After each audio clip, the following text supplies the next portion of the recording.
Oi, Cornélio.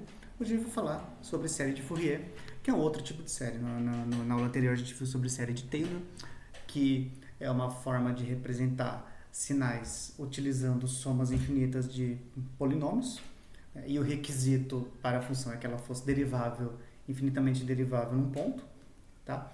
E aqui a gente vai ver a série de Fourier, que como toda série é uma soma infinita de funções base, ou você pode até dizer uma combinação linear de infinitas funções base. Combinação linear é o termo que vocês viram em álgebra linear. E álgebra linear, os conceitos de álgebra linear são muito adaptáveis, são muito utilizados como álgebra funcional para as coisas que a gente vê em análise de sinais, análise de sistemas lineares. E que a gente não vai ter esse foco aqui no curso, mas porque é uma coisa um pouquinho mais aprofundada, um pouquinho mais abstrata, difícil de enxergar algumas coisas, mas é bastante utilizado e é interessante quando você, para abrir um pouco a cabeça, quando você já entende os conceitos básicos de sinais. Mas eu estou viajando um pouco aqui. Né? Então, o que é a série de Fourier? É uma soma ponderada de funções base. No caso, assim como a série de Taylor tinha um requisito, que minha função tinha que ser infinitamente derivável num ponto, a série de Fourier tem como requisito que exista um t tal que f de t seja igual a f de t mais tzão para todo t.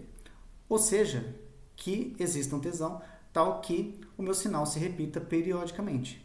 Tá? Então, independente do meu t, vai existir um valor de período aqui, tal que ele se repita periodicamente. Então, tem que ser um sinal periódico, como o seno, como o cosseno, enfim. Tá? E esse t a gente chama de período fundamental. Então, a série de Fourier ela é utilizada para representar funções periódicas. Fundamental. Nossa, que preguiça de passar para cá, né? Coisa.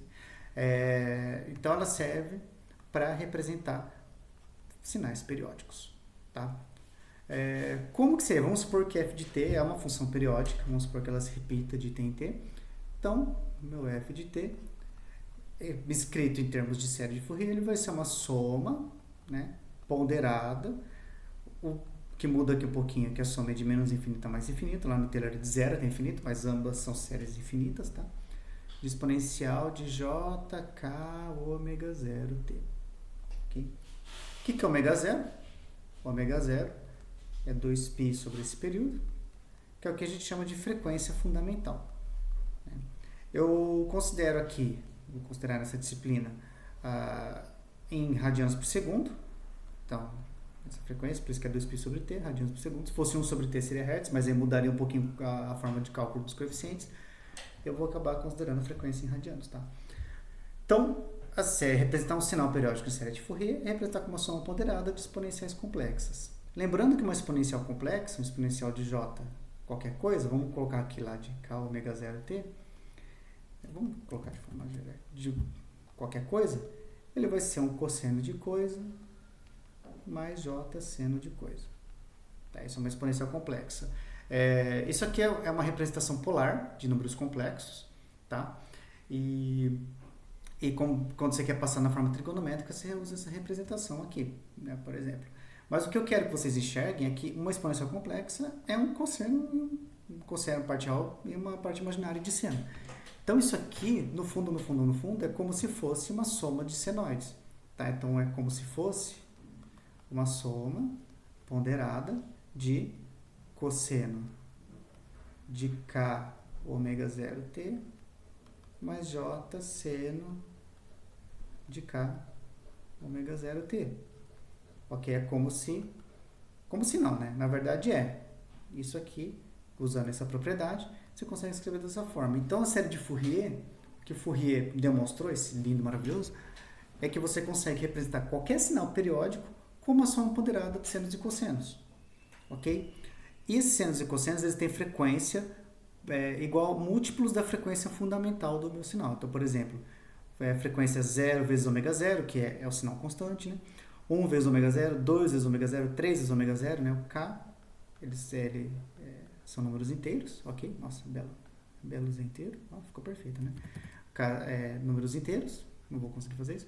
E, então, você representa qualquer sinal periódico como uma soma de múltiplos daquela frequência fundamental do seu sinal. Então, uma soma de vários senos e cossenos. Lembrando que quanto maior a frequência do seu sinal, que é uma frequência baixa, que é uma frequência mais alta, né? E tudo mais. Esse conceito aqui vai ser importante para a gente fazer uma análise depois. Primeiro, vamos fazer essa análise aqui agora. E depois a gente vai para as contas. Vamos fazer essa interpretação. Como que eu interpreto isso aqui? Tá? Então, vamos supor, por exemplo, que eu faço uma função. Só para a gente entender, por exemplo, então o cosseno de t, ele tem, por exemplo, uma cara mais como essa aqui, e o cosseno de 10t, isso aqui é um sinal de frequência 1, isso aqui é um sinal de frequência 10, tá? Ele vai ter uma frequência maior, que ele vai ter essa cara. Vamos fazer um pouquinho mais drástico aqui, né? Ele vai ter uma frequência bem maior do que esse sinal aqui. Então, ele tem essa cara mais, né, louquinha aqui. Então, quando eu vou representar um sinal em termos de série de Fourier, um sinal periódico, eu vou estar, de certa forma, primeira coisa, eu estou falando que meu sinal ele pode ser descrito como uma soma ponderada de senos e cossenos. Então, todo sinal periódico você pode escrever como senos e cossenos de várias frequências. Tá? Ponto. Então, você vai somar infinitas frequências ali, infinitos cossenos e senos, tá? Que aqui a gente chama de componentes de frequência. E essa soma de senos e cossenos vai acabar gerando o seu sinal. Tá? E esse CK, essa ponderação, me diz o quanto que você está utilizando de cada uma das componentes de frequência. Tá? Vamos primeiro entender essa parte conceitual, que eu acho que é até mais interessante, depois a gente vai para as contas. Talvez até no próximo vídeo. Então, o que a série de Fourier me diz, né, esses coeficientes da série de Fourier, me diz quanto que cada componente de frequência é importante para construir um dado sinal periódico. Tá? Só para entender a função desses CKs aqui na análise dos meus sinais, vamos supor que eu tenho um sinal, um F1 de T, um sinal F1, que tem uma cara mais ou menos assim, um sinal mais de boas, e vamos supor que eu tenho um F2 de T, que é um sinal mais malucaço aqui. Tá? Quando eu vou representar esses caras em termos de série de Fourier, que eu represento como FS, vamos supor que eu coloque aqui os coeficientes CK. Os coeficientes CKs aqui. Então, aqui, CKs, né? De cada um deles, né? Que o K é sempre inteiro, então ele vai ser pontinhos aqui, né? Eles são elementos discretos, né? Quando eu for representar esse tipo de sinal aqui, perceba que ele é um sinal mais suave. Então, faz sentido eu usar senos e cossenos de frequências mais baixas. Eu vou usar mais esse tipo de sinal para construir isso aqui. Eu vou somar ponderadamente sinais que tem essa carinha aqui mais suavezinha para compor esse sinal. Então, eu vou precisar de frequências mais baixas. Tá? Então, é natural que os componentes, os valores de K mais baixos, né? Lembra que aqui a componente de frequência é K vezes ômega zero. Então, aqui é a componente de frequência 0, aqui é a componente de frequência ômega 0, 2 ômega 0, 3 ômega 0, menos ômega 0, que também é baixa frequência, menos 2 ômega 0, menos 3 ômega 0. Tá? Então, esses são os componentes de frequência. Então, para compor esse sinal aqui, eu vou precisar bastante das componentes de baixa frequência, né? E não muito das componentes de mais alta frequência. Então, ele vai ter uma cara como essa aqui. Quando eu for representar esse sinal mais loucaço aqui, faz mais sentido usar mais esse tipo de coeficiente, esse tipo de sinais aqui de componentes de frequência mais altas, vão ser bem mais importantes do que esses componentes de frequência mais baixas. Então, quando for calcular os CKs, faz mais sentido que os componentes de baixa frequência sejam pequenininhos e os coeficientes de alta frequência sejam gigantes. Porque eu vou precisar de valores maiores aqui dessas componentes. Então, tipo, lembra que quando eu construo o sinal é esse valor vezes uma componente de frequência. Esse valor vezes minha componente de frequência. Tá? Então, a gente tem uma noção que a gente chama espectral de como que se comporta o meu sinal. Aqui eu estou enxergando o meu sinal do tempo. Quando eu uso a série de Fourier, eu acabo enxergando ele em termos das componentes de frequência que eu uso para construir ele. Então, esse sinal aqui mais suave, ele vai ter componentes de frequência mais baixas. Ele vai estar mais concentrado em componentes de baixa frequência. Esse sinal aqui mais louco, ele vai estar concentrado em componentes de mais alta frequência. Tá? Isso aqui é muito importante porque uma das aplicações que a gente usa bastante é a questão de eliminação de ruídos. Um sinal ruidoso, por exemplo, ele tem uma cara como essa aqui. Né? E às vezes eu quero obter o meu sinal original sem ruído, que é um sinal mais suave. Então, o que seria interessante eu fazer? Né? Quando eu for enxergar o cara em série de Fourier, né? Isso aqui, deixa eu descrever de outra forma. Esse sinal aqui, ele é descrito, né? Eu posso separar ele como o meu sinal original, por exemplo, que é a versão suavizada dele, mais uma versão ruidosa, que é isso aqui. Né? Essa é a versão ruidosa. Quando eu for construir esse sinal aqui em série de Fourier, porque quando eu faço a leitura do meu sinal numa prática, por exemplo, eu não tenho como separar esses dois sinais aqui. Eu já recebo ele todo somado aqui.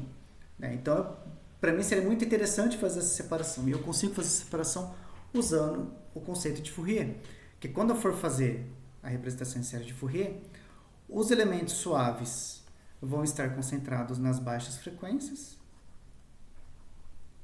né? E os elementos ruidosos, eles vão estar concentrados nas altas frequências, né? Então, ele vai ter uma cara mais ou menos como essa aqui, né? Então eu posso até fazer o seguinte, eu posso tirar a série de Fourier, falar, então eu vou manter de repente só uma partezinha dos meus coeficientes, eu vou manter só os coeficientes de baixa frequência, porque eu sei que componentes ruidosos são componentes de alta frequência. Então eu mantenho só os componentes de baixa frequência e com isso eu consigo separar a parte original do sinal com a parte ruidosa. Tá? Então essa é uma das coisas que são mais utilizadas com Fourier. Na verdade, que eu estou falando em termos de série de Fourier, mas o que a gente usa mesmo é transformado de Fourier, que isso vai ser um assunto bem lá para frente. Mas eu já quero deixar essa noção aqui na cabeça de vocês. Para que serve a série de Fourier? Tá? Qual que é a utilização dela? Por que é interessante descrever o sinal como componentes de frequência? Porque eu consigo, a partir da análise das componentes, saber qual tipo de frequência está sendo utilizada. Nesse sinal aqui eu não quero as altas frequências, porque a alta frequência é coisa de ruído. Então, eu posso até fazer um procedimento depois, que é o que a gente chama de filtragem, para eliminar essas altas frequências. Tá? Esse tipo de coisa é bastante usado em música, por exemplo, aquelas distorções, coisa é tudo estudo em frequência. Tá? Então é bem interessante esse tipo de aplicação aí. Tá? Então essa é a interpretação da série de Fourier, dos coeficientes da série de Fourier. E aí agora no próximo vídeo a gente vai ver como que a gente calcula os coeficientes da série de Fourier, como a gente faz isso matematicamente. Então, a gente vai ver de duas formas, né, para dois tipos de casos aí. Beleza? Então é isso, valeu gente, até a próxima.